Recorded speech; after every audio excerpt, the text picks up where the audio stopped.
السلام عليكم ورحمة الله وبركاته. الحمد لله. الحمد لله الذي نحمده ونستعينه ونستغفره ونؤمن به ونتوكل عليه أما بعد.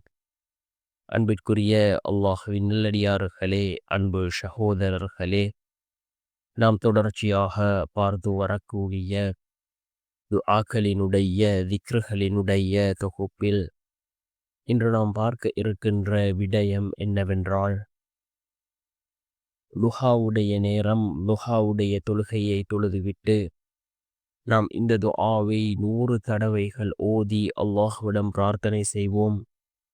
இந்த துஆவை ஓதுவதன் மூலமாக அல்லாஹ் ஜல்ல சுப்ஹானஹு வ தஆலா நம்முடைய தேவைகள், ஆசைகள் இவைகள் அனைத்தையும் பூர்த்தி செய்து தருகின்றான். நம்முடைய ஈருலக வாழ்க்கையிலும் அல்லாஹ் நமக்கு வெற்றியை தருகின்றான். அப்படிப்பட்ட மிகச்சிறந்த ஒரு துஆவை தான் நாம் இன்றைய வீடியோவில் பார்க்க இருக்கின்றோம்.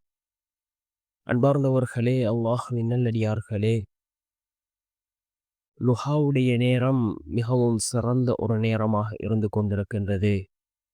இந்த லுஹாவுடைய தொழுகை இருக்கின்றதே, இதனை யார் வளமையாக தொழுது வருகிறாரோ அல்லாஹ் ஜல்ல சுப்ஹானஹு வ தஆலா அவர்களுடைய வாழ்க்கையில் உள்ள வறுமைகளை நீக்குகின்றான் என்று கூறினார்கள் அருமை நாயகம் ஸல்லல்லாஹு அலைஹி வஸல்லம் அவர்கள்.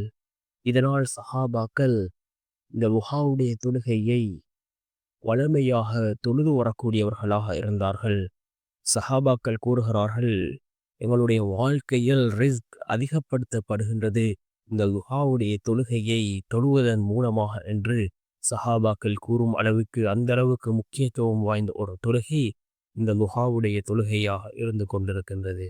அன்பார்ந்தவர்களே, அல்லாஹ்வின் நல்லடியார்களே, இந்த லுஹாவுடைய தொழுகையை தொழுதுவிட்டு நாம் இந்த துஆவை 100 தடவைகள் ஓதுவோம்.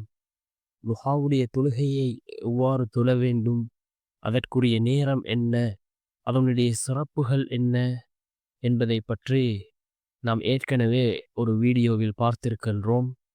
இந்த துஹாவுடைய நேரம், அதாவது சூரியன் உதயமானதிலிருந்து ஒரு அரை மணித்தியாலம் கழித்ததிலிருந்து லுஹருடைய அதான் கூறுவதற்கு இடைப்பட்ட நேரம் துஹாவுடைய நேரமாக இருக்கின்றது. இந்த துஹாவுடைய நேரத்தில் நாம் இந்த துஆவை 100 தடவைகள் ஓதுவோம். என்ன துஆ என்றால், ரப்பனா ஆத்தினா ஃபித்துன்யா ஹஸனா வஃபில் ஆஹிரத்தி ஹஸனத்தவ் வகினா அஸாபன்னார். ரப்பனா ஆத்தினா ஃபித்துன்யா ஹஸனா வஃபில் ஆஹிரத்தி ஹஸனத்தவ் வகினா அஸாபன்னார்.